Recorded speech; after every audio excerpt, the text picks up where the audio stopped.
Si vous avez déjà dû regarder une ville pour comprendre pourquoi le multiculturalisme a échoué, alors il faut regarder Londres. Londres est l'exemple parfait de la façon dont le multiculturalisme a été mis à l'essai, et cela a explosé au visage de ceux qui le soutenaient. New York est un autre exemple, mais je pense que Londres est l'exemple principal. Donc il s'agit d'une vidéo assez longue. Elle a été publiée par Rebel News. Elle dit que Londres est perdu. Elle dure 24 minutes, voyons donc ce qu'ils ont à dire. J'ai visité une partie de Londres qui est méconnaissable. Vous allez être choqués. L'islamisation de l'Occident est réelle. Donc d'un côté, nous avons notre tolérance et notre liberté d'expression qui sont utilisées contre nous. Mec, Ils vont se faire décapiter un par un, je ne vais pas me faire. Ce gars-là a été arrêté puis relâché quelques heures plus tard sous caution. C'est comme ça que ça fonctionne. non, non, nous sommes un pays tolérant. L'Occident est très tolérant. Et les islamistes le comprennent et ils utilisent nos propres libertés contre nous. Très bien les gars, nous sommes ici au Royaume-Uni du Pakistan. Oh, vraiment? Je suis barbare. Cela n'aurait jamais dû être autorisé. De faire retentir les cris de Allah Akbar sur des haut-parleurs que tout le monde doit entendre. C'est ce qu'ils essaient à la mosquée de Canberra, les gars. C'est ce qu'ils essaient ici. Donc ça a déjà été repoussé une fois. Ils essaient encore.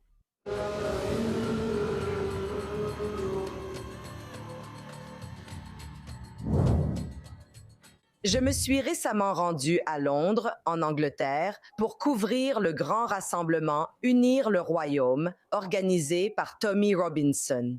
J'ai été envoyée là-bas en avance car Keir Starmer a commencé à interdire l'entrée aux militants étrangers, aux politiciens et même aux journalistes simplement parce qu'il n'est pas d'accord avec eux, comme un bon communiste. Et vous le verrez à nouveau samedi lors d'une marche conçue pour affronter et intimider cette diversité et ce pays diversifié. Ainsi, ce gouvernement travailliste interdira aux agitateurs d'extrême droite d'aller en Grande-Bretagne pour cet événement. Sur le terrain, mon objectif était simple, documenter les conséquences de l'immigration de masse et comment certains quartiers de Londres ont changé. Dans certains cas, au point d'être méconnaissables.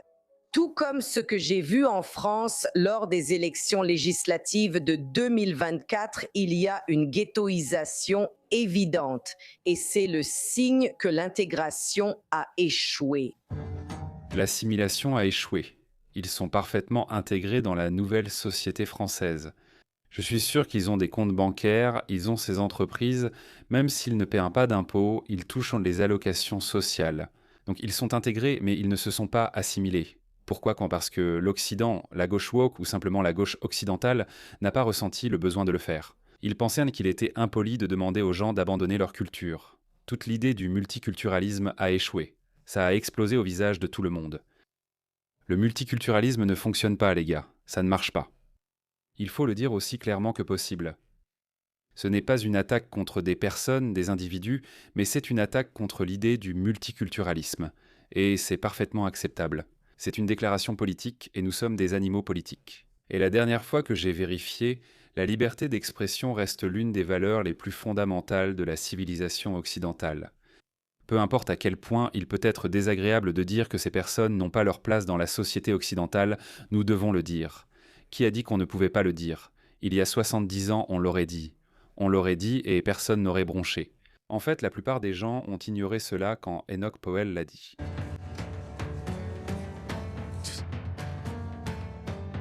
D'accord, il n'est pas un de la musique arabe pour ces Bengalis et Pakistanais. Ils auraient dû passer une autre musique. Je dis juste ça. Parlez anglais. Les Arabes seront vraiment déçus par ça. Tu ne parles pas anglais. Tu as besoin de le prendre. Quelle langue est-ce? Français bengali. Seulement le bengali. Mangal, je parie que les contribuables britanniques paient un truc pour toute sa famille.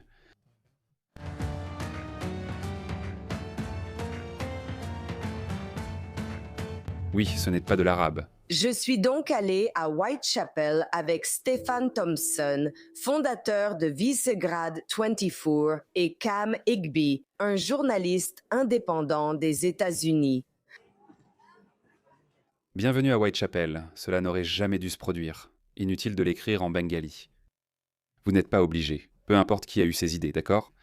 Je sais que personne n'y a prêté attention à ce moment-là, mais maintenant nous devons exiger qu'on enlève ces conneries. C'est exactement ce qu'a fait ce nouveau conseiller réformiste élu. Il a enlevé le drapeau LGBTQ et tous ces autres drapeaux, et il les a remplacés par l'Union Jack et le drapeau de Saint-Georges. Il a dit, eh bien non, c'est ça le mandat.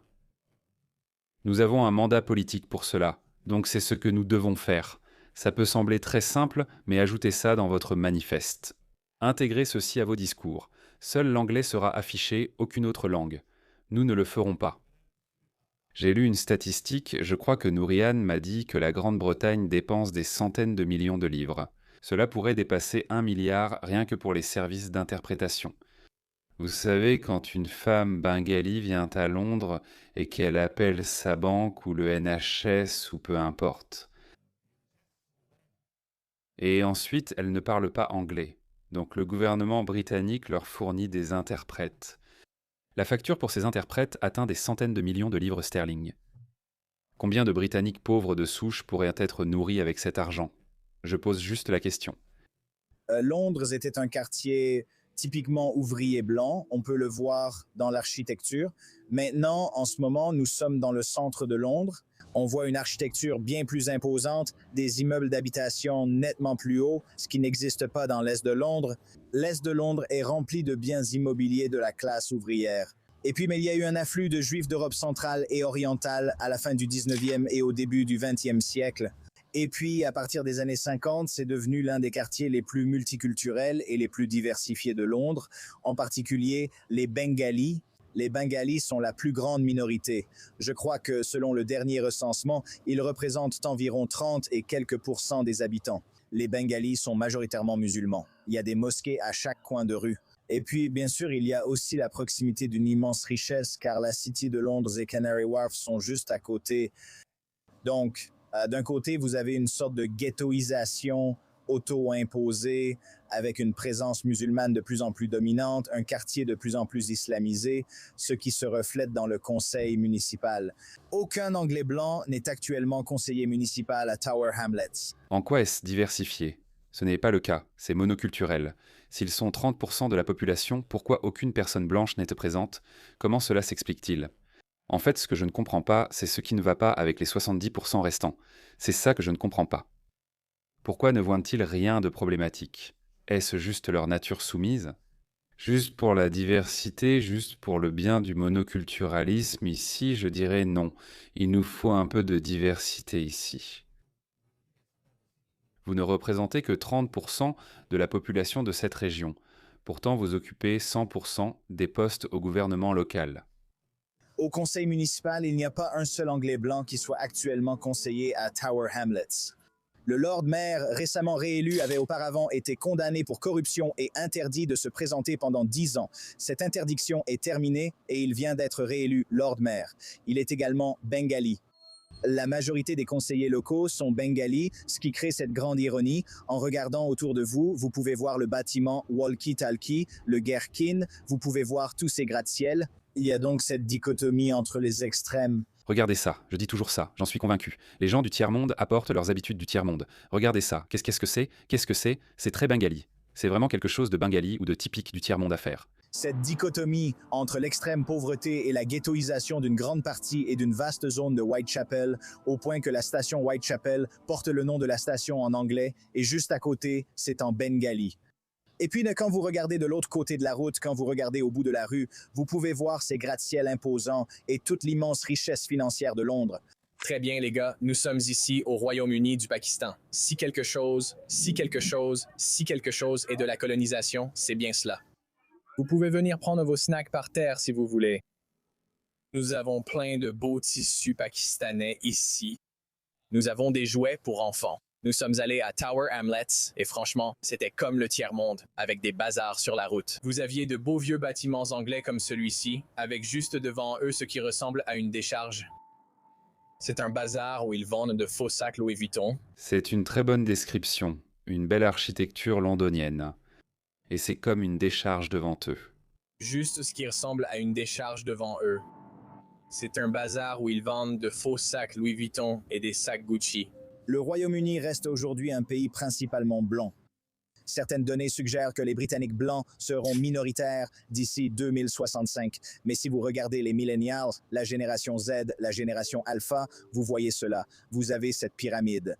Les Britanniques blancs sont de moins en moins nombreux parmi les millénials, encore moins chez la génération Z et encore moins chez la génération alpha par rapport aux générations d'avant. Nous serions à 82% selon la dernière phrase. Le Royaume-Uni compterait actuellement 82% de Britanniques blancs, mais ce n'est sûrement pas le cas de la génération alpha.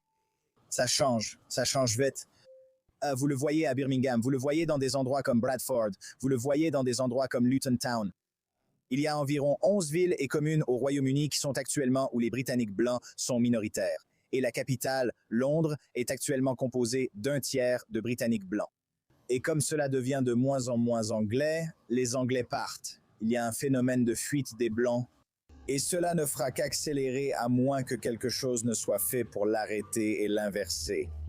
Et évidemment, le plus gros problème de tous, c'est que les personnes les plus agressives dans tout cela sont certainement celles issues de milieux musulmans qui ne se contentent pas de ghettoiser les quartiers. Ils ont une politique non écrite mais réelle d'islamisation, transformant les quartiers en zones où toute personne qui n'est pas musulmane, qui n'est pas islamique, n'est pas la bienvenue. Et ils sont hostiles, ils sont activement hostiles envers eux. Regardez ce qui se passe à Speaker's Corner, allez voir cet homme et posez-lui des questions difficiles sur l'islam. S'il ne peut pas répondre, certains musulmans viendront et vous attaqueront en groupe. J'ai vu tellement de ces vidéos tout le temps. Ça commence toujours par « Bienvenue mon frère, laisse-moi te parler de l'islam. Regarde à quel point notre cher prophète bien-aimé est pacifique. » Et puis quand tu lui demandes l'âge d'Aïcha, son visage change. Il lui donne un « Et puis, il y a des voyous, des jeunes voyous qui vont venir vers toi et essayer de te provoquer et de t'intimider. » En fait, si quelqu'un vient avec une caméra pour essayer de leur parler, il sera activement chassé. Ouais. Ce n'est pas arrivé aujourd'hui. Je crois que nous avons eu beaucoup de chance. Je pense que ça aurait pu tourner comme ça.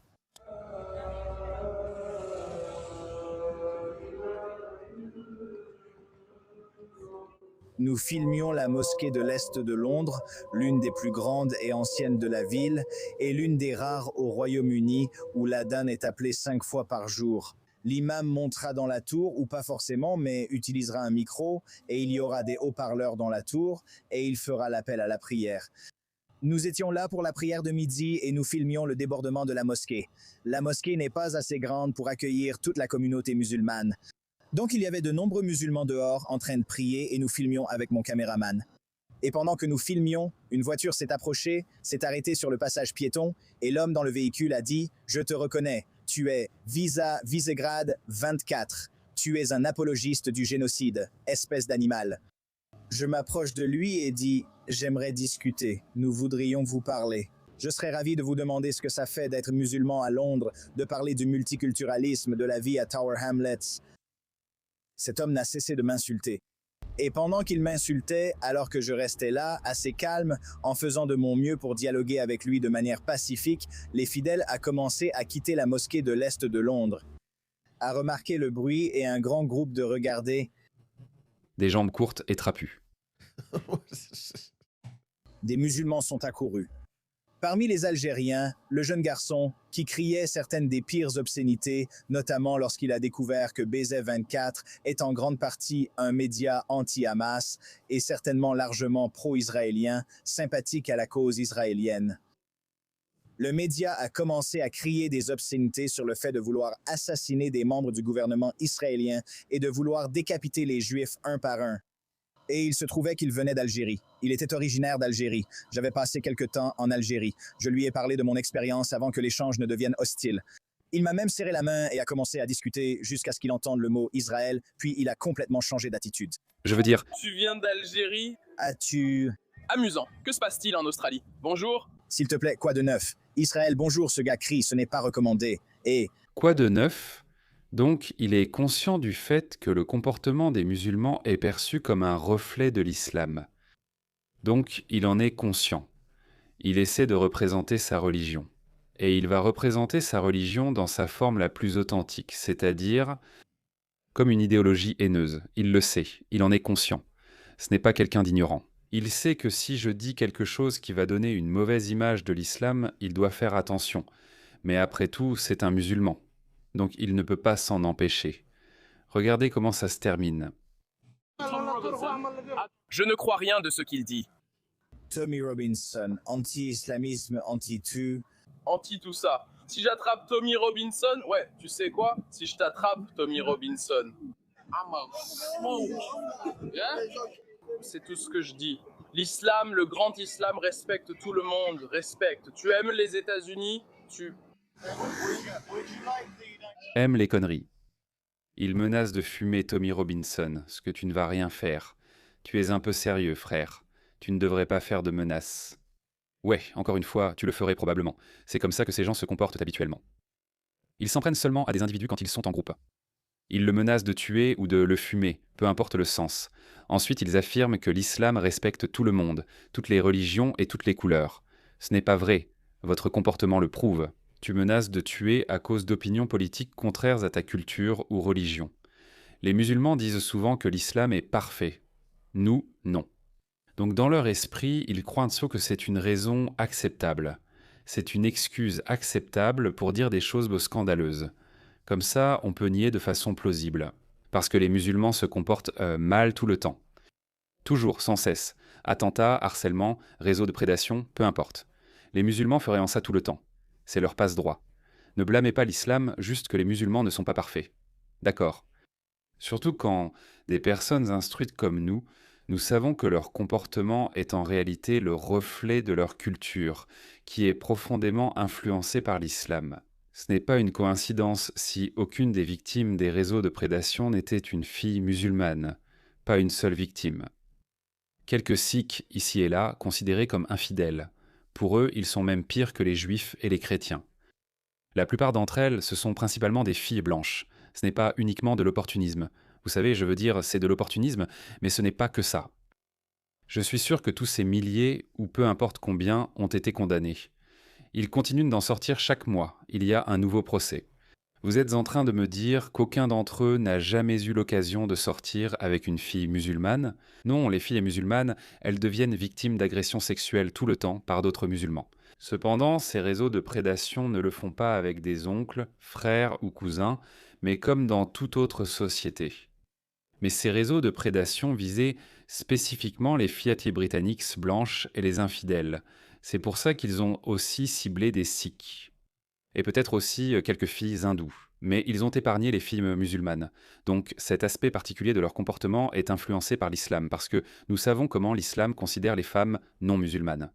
Il est dit aux femmes musulmanes, c'est dans le Coran, de s'habiller d'une certaine manière pour être reconnues et ne pas être importunées comme les femmes non musulmanes.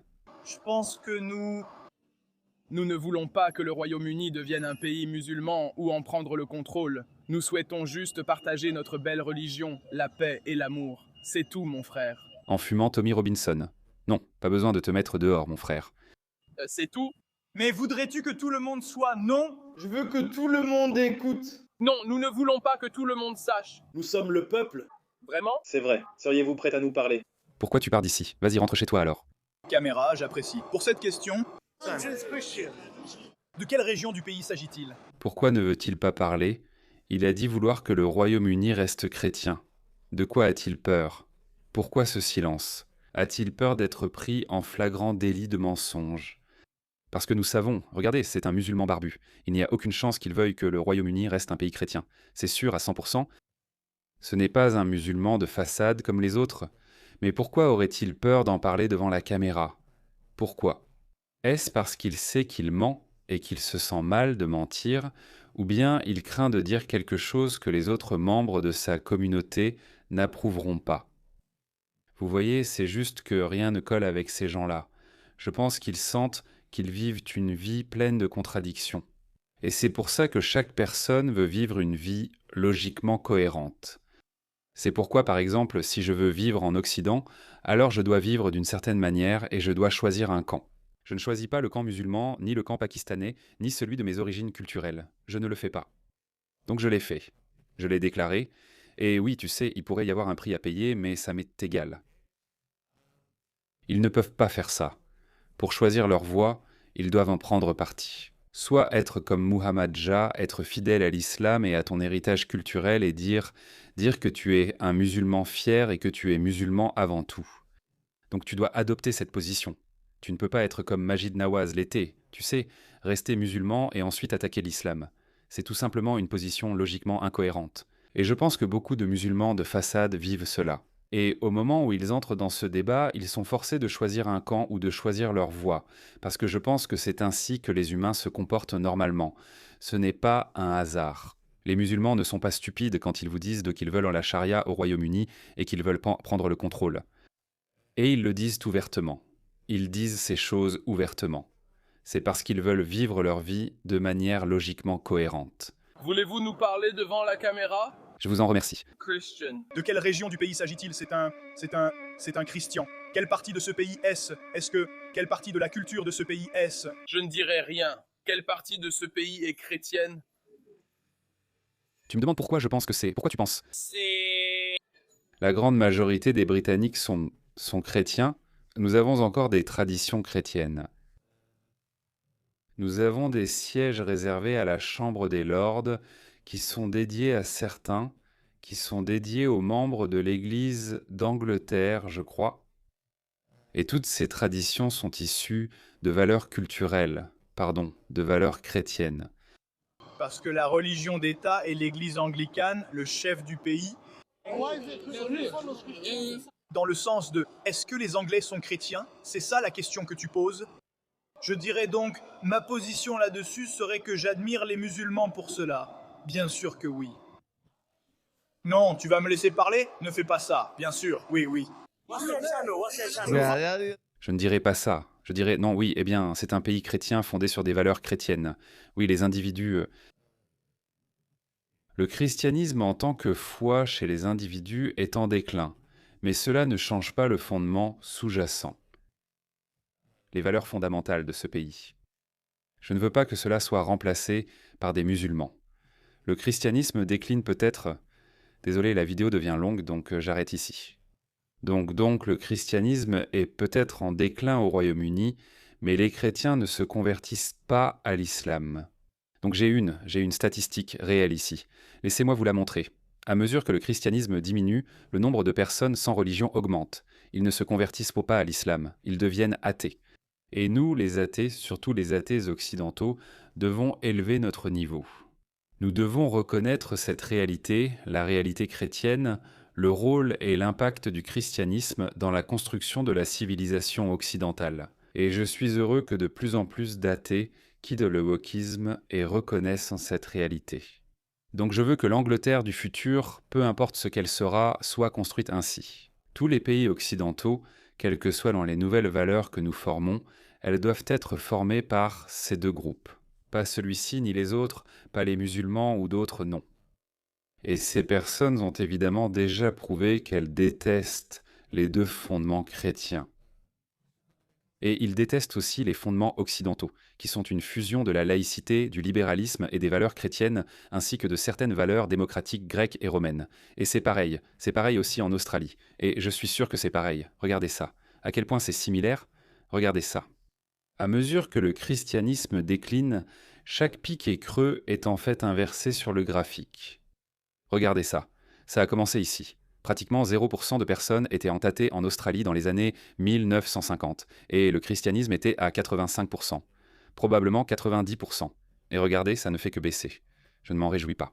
Je pense que cette courbe n'aurait peut-être pas dû descendre aussi brutalement, mais quoi qu'il en soit, quoi que nous décidions, quelle que soit la direction que nous allons prendre, et peu importe comment la civilisation ou la société occidentale évolue, elle doit évoluer avec le consensus des chrétiens et des laïcs, comme le montre notre démographie.